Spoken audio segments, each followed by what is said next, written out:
Hello and welcome back to David Kossoff's story time from the Bible. You remember that the first one was all about creation, and then the second one was about Adam and Eve and how things began to go quite wrong for God's beautiful creation. So here we read again, as retold by David Kossoff, and he titles this section More Trouble. So we began with a picture of God looking rather lonely, sitting in the dark dawn of time and deciding to make himself a world, working really hard at it and being pleased with his work, and then making a man, and from a man a woman, and from them 2 sons, 1 family. Things started to go wrong with that. The firstborn who murdered his brother, 1 family. It's difficult, isn't it, to resist another picture, one that perhaps showed God watching Cain walk away from him and thinking, sadly, maybe making a world wasn't such a good idea after all. And for the next 100 years or so, he had no reason for changing his mind.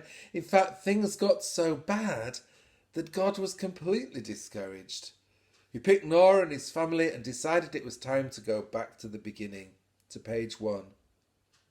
The story of Noah and his ark and how he saved a pair of every living species from drowning has been told so often that I don't propose to tell it again, only to remind you that when the waters finally subsided and the ark finally rested on Mount Ararat and Noah and all the animals came out, God promised Noah that he would never ever do it again, and then he hoped for the best.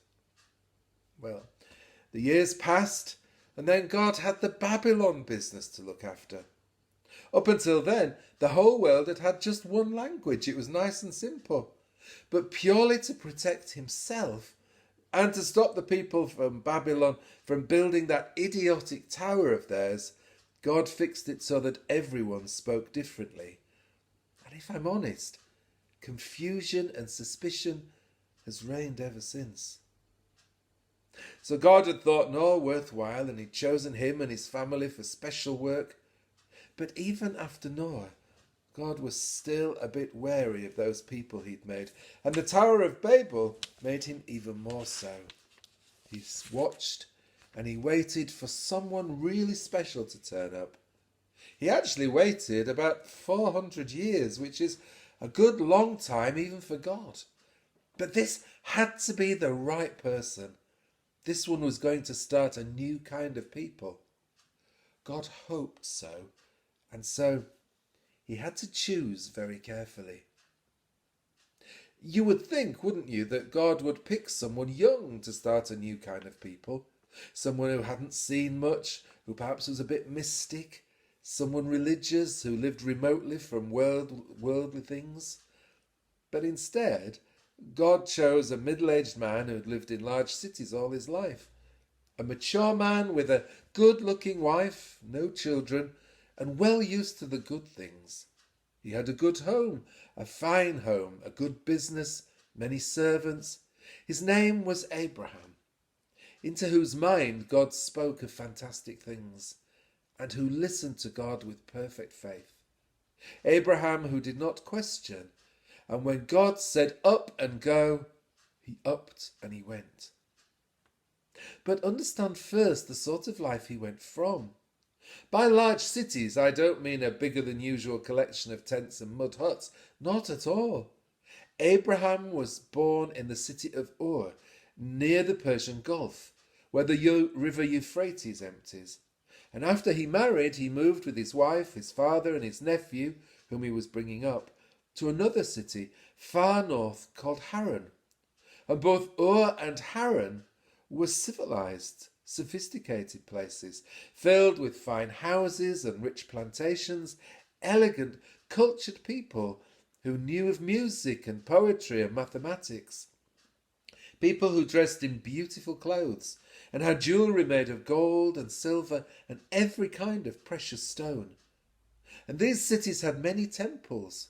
Well, the people had many gods. Gods of all shapes and sizes. Gods that they could see and touch.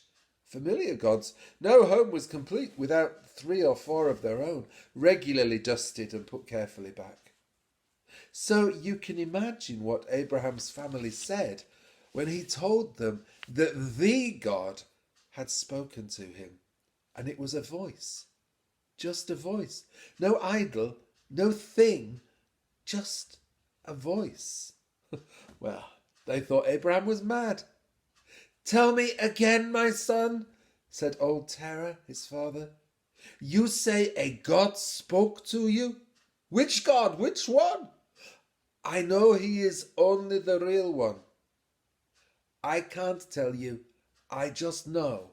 And all other gods we made, this one made us. And everything else too, Father. He told the world, I'm sure of it.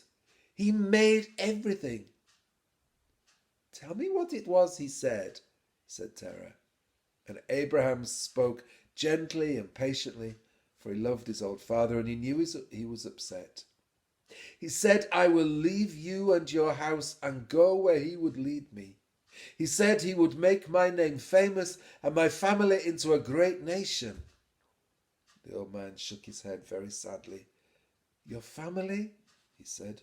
"Ah, you have no children, and no sense either to remind poor Sarah of the fact. She has longed for a child as long as I have longed for a grandson." Abraham crossed to his wife. She was near to tears. "Forgive me," he said, "but I must go because I believe. I cannot explain, but I believe the words. Will you come with me, Sarah?" She took his hand. "Without a child, you are my whole life. What will be, will be. I will come." And then she smiled. She had little humour, had Sarah. "Your God says he'll show you where to go and that he'll make you famous. He doesn't say anything about doing your cooking and your washing." She smiled and kissed Abraham. "It may be that you will be famous," she said, "but it won't be for looking after yourself. You're hopeless." The young man, Lot, had listened to everything without speaking.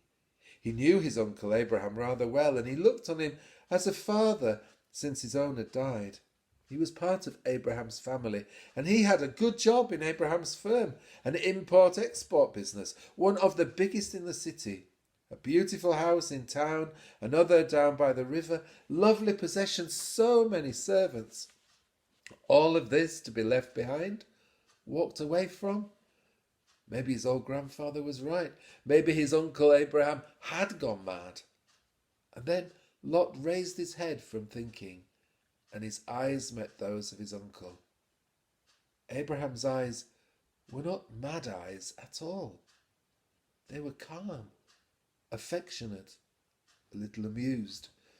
Abraham was known and respected throughout the city as an honest, shrewd and far-sighted man, not young, remember, well into his middle age, active but strong. And he knew about people. He knew about his nephew Lot too, and he liked him. "Well, son," said Abraham, "what about you? Grandfather won't be coming. I'm giving him the river house and 4 servants. Everything else we're taking with us. I need a second in command who knows my ways. What do you say?" Lot grinned. "I say, yes, please." Well, it took weeks. There was a great deal to do. Abraham seemed never to sleep, and often Lot ran to stand still. The business and the big house were sold, camels and mules were bought, flocks of cattle, sheep and goats were made ready, drovers and shepherds were hired, also more servants and craftsmen of all kinds. All were encouraged to bring their families, for Abraham told no lies. In answer to the question, where, he said, "I don't know yet." 2 days before the great caravan left, he said, "South," and south they went. Now there came a morning, not all that different from any other morning, when Sarah, Abraham's wife, decided it was time for him to have a little nag. Mind you, she had fairly good reason. Listen. "Abraham," she said, "I'm not a complaining woman. I've not any cause to be, but frankly I'm a bit scared. When you came home one night and told me you were going to sell up and move because a voice had told you, and I said whose voice, and you said the voice of God, and I said which one, and you said the only one, I didn't argue. You're not mad. You're not young. We're not poor. And if you want to pull up your roots, it's my place to help, and I did. I won't say you haven't done it well. We are like a small village travelling from place to place to place. You've thought of everything. But when are we going to arrive? We've been weeks and weeks on the road, hundreds of miles, passed through some lovely places too. Damascus was a dream, but every time I thought we were there, you said no. In 2 places you built great monuments because the voice spoke to you there, but we didn't settle. We went on. And, said Sarah, here we are in Canaan, in the middle of a famine. Abraham looked at his handsome wife, still a beautiful woman, no longer young, but full of vigour and character, and even he felt a bit tired. Yes, he said, a famine, and great many mouths to feed. We'll go down through the Negev desert to Egypt. It will be hard, but we've no choice. There will be great heat and little water. We have, with rationing, sufficient food. There'll be bandits, but I have armed all the men. In Egypt there is no famine. He stopped, and Sarah waited. She knew he was not finished, and was puzzled by what she sensed was a slight embarrassment in Abraham. One more thing, he said.